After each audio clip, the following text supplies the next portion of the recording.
لمحات من كامات مع إسلام مكرم. فك رموز حجر رشيد. معي ومعكم ضيفا كريما الأستاذ إسلام مكرم، مرشد سياحي ومحاضر في علم المصريات. أستاذ إسلام، نجدد لحضرتك التحية. اهلا بيك يا فندم، اهلا بيك. سر اهتمام الغرب الشديد بدراسة الحضارة المصرية القديمة. هو طبعا الحضاره المصريه القديمه اضافت للدنيا حاجات كتير، واحنا ذكرنا منها هي اللي قسمت السنه ل 365 يوم، اليوم ل 24 ساعه. الحضاره المصريه هي اللي قدمت لنا العماره، الهندسه، المعماريه، الطب. الطب في مصر القديمه كان متقدم جدا جدا جدا جدا. الطب بقى دي حاجه مهمه قوي. هم كانوا بيدرسوا الطب أثناء ما كانوا بيعملوا التحنيط. يعني الهدف من الطب كان مش بس علاج المرضى، لكن الحفاظ على جسم الإنسان حتى ينعم بالخلود والأبدية في العالم الآخر. وعندنا أطباء مشهورين جدا، عنخ محور مثلا، وله مصطبة في سقارة، والمصطبة هي مقبرة من مقابر النبلاء، وهي ما بتبقاش بعيدة عن مقبرة الملك اللي هي الهرم، لأن هذه المرحلة كانت اسمها الدولة القديمة. وفي فترة الدولة القديمة كانت المقابر الملكية بتاخد الشكل الهرمي، والمقابر بتاعة الأشراف اللي هم الموظفين الكبار بتوع الدولة، البلاط الملكي، الكهنة، قادة الجيش، دول كانوا بيبنوا مقابر على شكل مصطبة.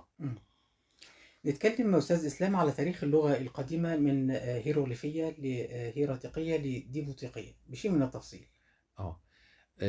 هو ما احنا قلنا ان هم ليهم 3 استخدامات. اللغه الهيروغليفيه بيستخدمها الملك، وبيستخدمها الكهنه. فكل ما هي مراسلات، كل الحاجات اللي بتتكتب على جدران المعابد بتبقى باللغه الهيروغليفيه. واللغه الهيروغليفيه طبعا، انا اسف، الكتابه الهيروغليفيه، اللغه المصريه القديمه بالكتابه الهيروغليفيه تعرضت للتطور في مراحل مختلفة. يعني هي بدأت ب 300 أو 400 رمز، وصلوا ل 700 800 رمز، ووصلوا لآلاف الرموز بعد كده. الرموز دي بتساوي أصوات. يعني في حاجة مثلا اسمها الحرف، هو الحرف بيبقى له صوت. في حاجة اسمها المخصص، يعني أنا مثلا لما باجي أكتب كلمة اسم مدينة، فهل أنا بتكلم عن المدينة جغرافيا ولا بتكلم عن سكان المدينة؟ فبروح راسم حاجة كده زي دايرة، وجواها 4 مثلثات في ال4 جهات، ده بيدل على تقاطع طرق، ده اسمه مخصص مدينة. فلما حاجي اكتب مثلا كيميت كبلد، بكتب كلمة كيميت واكتب احط جنبها هذا المخصص. فالرموز ما هياش كلها حروف. لما باجي اكتب اسم احد الالهه بحط جنبه رمز علم، والعلم ده بيتنطق نتر، لان هم كان بالنسبه لهم الاله كان بيبقى اسمه نتر. مجموعه الهه يبقى اسمهم نترو. لكن انا لما بقول مجموعه الهه، مش معنى كده ان مجموعه الهه هم بيعبدوها، هي مجموعه من النترو، وهي عباره عن تجليات مختلفه للاله الواحد. حتى هم في صلواتهم كان دايما الصلاه الرئيسيه بتبدا بكلمه او بجمله وع وع نو سينو. وع يعني واحد واحد او واحد احد، نو ليس، سينو له ثاني. فهم كانوا موحدين. ورمز النترو دوت كان هو المخصص بتاع الاسم اللي بيتحط جنبه. لما باجي احط مثلا الرمز بتاع المؤنث، احط حرف التي او احط بيضه، رمز للبويضه مثلا عند الانثى. دي مخصصات. مفيش حد النهارده يقدر يدعي ان هو هيقرا الحاجات اللي موجوده على جدران المعبد او على البرديات كانه بيقرا جريده الاهرام مثلا. لا، ده في ناس متخصصين. يعني في واحد متخصص هيروغليفي بتاع الدوله القديمه، وواحد متخصص كتابه هيروغليفيه الدوله الوسطى، وواحد متخصص كتابة هيروغليفية الدولة الحديثة. لأن الفترة دي حوالي 3000 سنة اللغة تعرضت لتطور كبير جدا. اللغة العربية تعرضت لتطور. صحيح. اللغة العربية دلوقتي غير من 400 سنة ولا من 500 سنة، هتلاقي كلمات كتير قوي دخلت، كلمات كتير ما بقتش مستخدمة. في واحد تاني هيبقى متخصص في الكتابة الديموطيقية، عصر بطلمي، عصر دولة حديثة، عصر دولة وسطى. فالتخصص في اللغة المصرية القديمة متنوع جدا، وفي أفرع كتير جدا. محدش يقدر يقرأ كل حاجة. ما فيش واحد هيقدر يقرأ الهيراتيقي والديموطيقي والهيروغليفي بتاع كل العصور. الا اذا كان يعني عبقريه فذه. لكن حضرتك تلاقي في كليه اثار او في الجامعات الكبرى المصريه او العالميه بيبقى متخصص. الله يرحمه استاذي الدكتور عبد الحليم نور الدين كان متخصص في اللغه، وكان دارسها في هولندا. لكن في مرحله معينه، انا لا اذكر تخصصه كان في انهي مرحله، لكن في متخصصين تانيين في المراحل الاخرى. طيب أستاذ إسلام، يعني كان لحفاظ الكنائس المصرية على اللغة القبطية واستخدامها كلغة رسمية مفعول السحر في مساعدة شامبليون على فك رموز اللغة المصرية القديمة. بالظبط. وده اللي احنا لسه قايلينه، ان احد الكهنه اللي هو يوحنا الشفتشي كان كاهن في احدى هذه الكنائس القبطيه، وكان جواهرجي، وهو اللي ساعد شامبوليون. طبعا ما بنقولش ان هو له الفضل في الاكتشاف، الفضل الاول طبعا يرجع لفرانسوا شامبوليون، لكن هو ساعده في ان هو يوصل للاصوات ويقدر يقارن ما بين الصوت ده مع الرسمه دي، فيقدر يفك الرموز. ما نقدرش نقول ان بعد 1822، لان اكتشاف الحجر كان 1799، وبعد كده 1822 فك الرموز. يعني هو احد عقدين من الزمن يشتغل علشان يقدر، او اكثر من عقدين عشان يقدر يفك الرموز. وما نقدرش نقول ان تاني يوم على طول بدأنا نقرا كل حاجه، لا ده لغايه دلوقتي احنا بنكتشف حاجات جديده الى الان. وكان في محاولات سابقه ومحاولات لاحقه، لكن الجزء الاكبر والمفتاح اداهولنا فرانسوا شامبوليون. طب أستاذ إسلام، يعني هل هناك ارتباط بين اللغة المصرية القديمة واللغة العربية؟ عايز أقول اللغة العربية اللي هي إيه اللغة العربية؟ اللي هي اللغة العربية الفصحى. يعني مثلا اللغة العربية اللي بيتكلموها الناس في الجزائر غير اللي بيتكلموها الناس في السعودية غير اللي بنتكلمها احنا في مصر. اللغة العامية المصرية مرتبطة ارتباط شديد باللغة القبطية. واحنا اتفقنا ان اللغة القبطية هي ايه؟ هي نفس اللغة المصرية القديمة صوتا، ولكن مكتوبة بالحروف اليونانية. دلوقتي احنا نقدر نكتب اللغه القبطيه لو احنا حابين باللغه العربيه، بالحروف العربيه، انا اسف. في كلمات متكرره طبعا، مثلا سيسن معناها زهره اللوتس، وهي دلوقتي بقت سوزان عند الفرنسويين وعند الانجليز، وبقت سوسن عندنا في مصر. ما هي السوسنه هي في الاصل زهره اللوتس. لما بقول مام يعني اكل، الاكل كان اسمه زمان. ما نقدرش نقول النهارده ان مام دي كلمه عربيه، لكنها موجوده في اللهجه المصريه، موجوده في العاميه المصريه. امبو او ابمو يعني اشرب، عايز اشرب. مو يعني ماء. موسى ابن الماء اللي هو موسى، سيدنا موسى معنى اسمه ابن الماء. طب ليه ابن الماء؟ لان هو اتلقى على صفحه النهر فسمي موسى ابن الماء. صا رع، ما هو صا يعني ابن، صا رع ابن الشمس. دي كانت احدى القاب الملوك القدماء. لما باجي اتكلم على رجل كبير اقول كحكح، معناه انه هذا الرجل رجل عجوز. يمقق، بمقق النظر، دي مش كلمه عربيه. يدقق النظر يمقق. فدي برضو كلمه في العاميه المصريه، لكن مش في اللغه العربيه نفسها.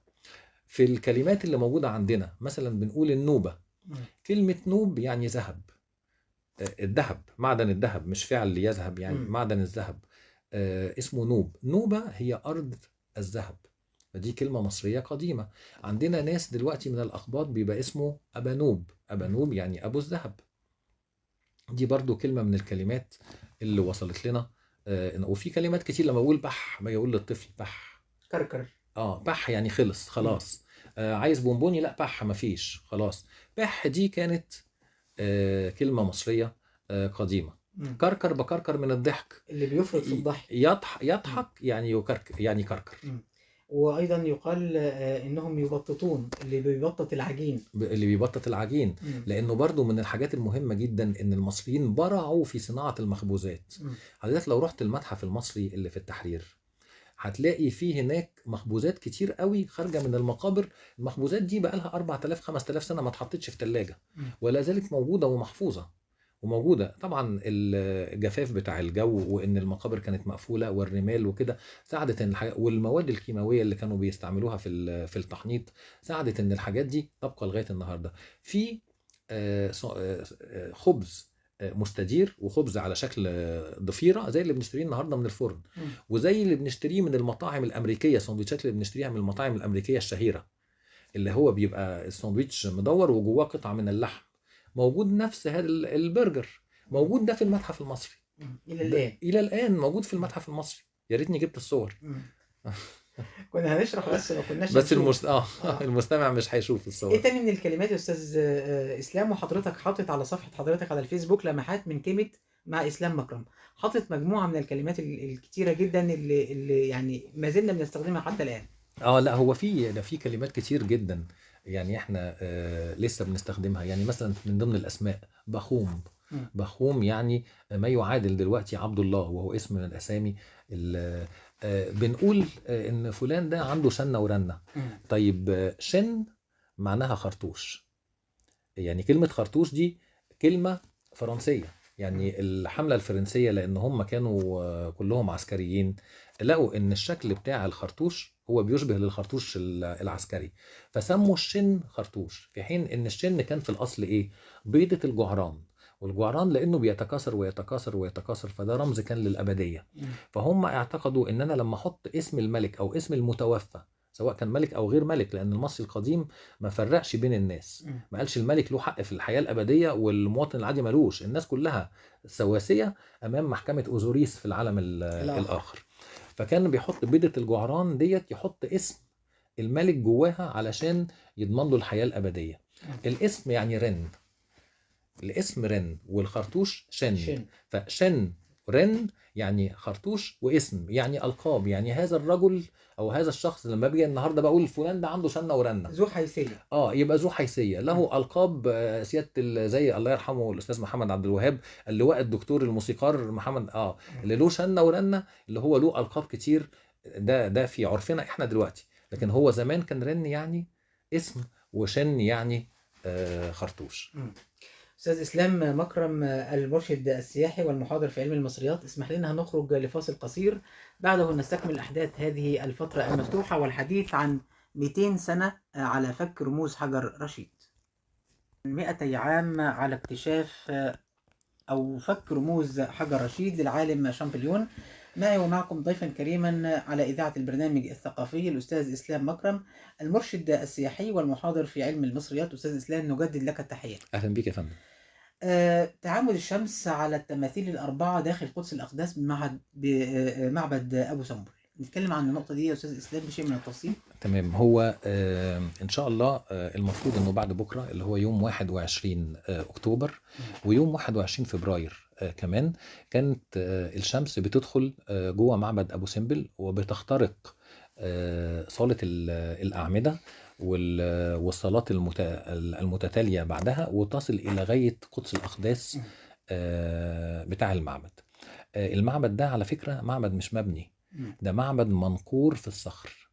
منقور في الصخر يعني كان عبارة عن جبل كبير وفرغوا جوه وعملوا شكل التماثيل اللي موجودة بره ده كله منحوت، والأعمدة اللي جوه الأعمدة دي متفرغ حواليها ومنحوت عليها تماثيل للملك أو تماثيل للملكة نفرتاري زوجة رمسيس الثاني، لأن هناك في معبدين، معبد بتاع رمسيس والمعبد بتاع نفرتاري. جوه قدس الأقداس في 4 تماثيل. في تمثال للإله راحورختي اللي هو الإله الرئيسي للمعبد، وتمثال للملك رمسيس الثاني، وتمثال للإله أمون اللي هو إله طيبة والإله الرسمي للدولة، والإله بتاعه هو التمثال الرابع. الإله بتاعه هو إله منطقة منفيس، وكان إله الرسمي للدولة في عصر الدولة القديمة. التاريخين دول ليه بالذات؟ 21 أكتوبر 21 فبراير. 21 فبراير بس هو ما بقاش 21. حضرتك عارف ان لما بنينا السد العالي تم فك المعبدين وترحيلهم، صحيح. واتنقلوا على بعد 200 متر من الموقع الرئيسي، فأصبح دلوقتي التعامد بيحصل يوم 22 ويوم 22. يعني في 24 ساعة ترحيل. أهمية ده إزاي المصري القديم في علم الفلك وعلم العمارة، يعني المعماري اللي بنى بحيث ان الشمس هتخش في التاريخ ده في الوقت ده وهتروح ل3 تماثيل مش 4، هم 4 تماثيل. اخر تمثال بتاع الاله بتاعه هو اله الظلام، يبقى في الظل لا تصل اليه اشعه الشمس. شوف العظمه، دي عبقريه برضه. شوف العظمه. شوف اللي بنى مين، معماريين كبار، واللي خطط وحسب مين، علماء الفلك، واللي اصدر الاوامر مين؟ الملك رمسيس الثاني. والعمال اللي نفذوا ناس مش اي كلام، والفنانين اللي جوه اللي قدر يفرغ المعبد ويعمل جواه صالات وقاعات اعمده وقدس اقداس وتماثيل، وكل ده انا بنحت بس مش ببني، ولا جبت تمثال حطيته وسندته على الحيط، ده كله ده منقور داخل الصخر، داخل الصخر. وعدم الوقوف على هذه التقنية العالية أيضا أستاذ إسلام يعني برضو يعني تثير الدهشة وتثير التساؤلات. بص حضرتك، العلم الحديث رغم ما وصل له، إلا إننا برضو مش قادرين نعرف إزاي المصري القديم عمل كده أو وصل لده. هذا السؤال يسأله العالم كله منذ آلاف السنين، ومحدش وصل لإجابة، ومش أنا اللي هدي لك الإجابة اللي عندي إن الناس دي كانت مؤمنة قوي، كان عندها ضمير قوي، كان عندها حس مرهف، كانوا فنانين، كانوا بيحبوا شغلهم، كانوا مجتهدين جدا جدا جدا، وكانوا بيدوروا على البرفكشن، يعني عايز يوصل للكمال، الكمال لله وحده، بس أنا بحاول أوصل لأقرب درجة من الكمال، وهم كان عندهم هذه الرغبة. وبعدين ده كله شغل زي ما قلت لحضرتك، في معابد وفي مقابر اللي هي دار الأبدية، والمعبد اللي هو بيت ربنا اللي هو بيت الإله، فهو بيخلص بدافع من الإيمان. يعني الإيمان والرغبة في الوصول للإتقان والكمال هو اللي كان بيخلي المصري القديم يوصل لهذه الدرجة. بتقام احتفاليات طبعا يا أستاذ إسلام يعني في تعامد الشمس على التماثيل الأربعة داخل قدس الأقداس؟ طبعا محافظة أسوان بتعمل كده. أنا عشان كراجل بشتغل في السياحة من فترة طويلة بنعمل دعاية لمصر على هذا التاريخ من أول السنة. يعني من كل سنة بنبقى عاملين دعاية إن السنة الجاية في هذا التاريخ هيبقى في رحلة مخصوص عشان الناس تتحرك آخر الليل بالليل وتوصل، لأن هو في عند بداية ظهور أشعة الشمس، يعني عند بزوغ الفجر بتبدأ الأشعة تخش والأشعة تتحرك وتوصل لل3 تماثيل وتغطيهم. بتبقى الناس منبهرة وقاعدة من شهور مستنية ويمكن من سنوات مستني إنه يحجز رحلة زي كده ويقدر يوصل لمعبد رمسيس الثاني ويشوف 3 تماثيل مضاءة وتمثال رابع وينبهر بقى لما اجي اقول له عارف ده الاله بتاعها، انا شرحته لك لما كنا في منفيس، ده اله ايه؟ واللي اله الظلام، فهمت ليه هو مش منور؟ فالناس بتبقى مبهورة بعلم مصر. احنا بصراحة عندنا تاريخ المفروض ان احنا نفتخر بيه. واعتقد يا استاذ اسلام ان دي مناسبة ايضا للترويج السياحي، يعني وانه مصر تحتل مكانتها على الخريطة السياحية. بالظبط، ما هو ده اللي انا بقوله، ان احنا بنروج السياحة. انا بالنسبة لي السياحة مش بس انها مصدر دخل، طبعا مصدر دخل مهم جدا واحنا محتاجين للدخل في ظروفنا الاقتصادية الحالية، واي دولة في العالم محتاجة للدخل بتاع السياحة، لكن انا بالنسبة لي الاهم ان انا ببقى فخور بحضارتي، بوري للناس احنا اضفنا ايه لهذه الحضارات، احنا كان لينا دور. يعني زي ما قال نجيب محفوظ، مصر جاءت وجاء من بعدها التاريخ. يعني فعلا مصر صنعت التاريخ، كل حاجة كان أصلها عندنا هنا.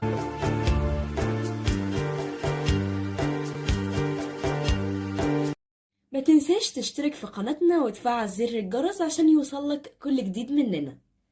كمت أصل كل شيء.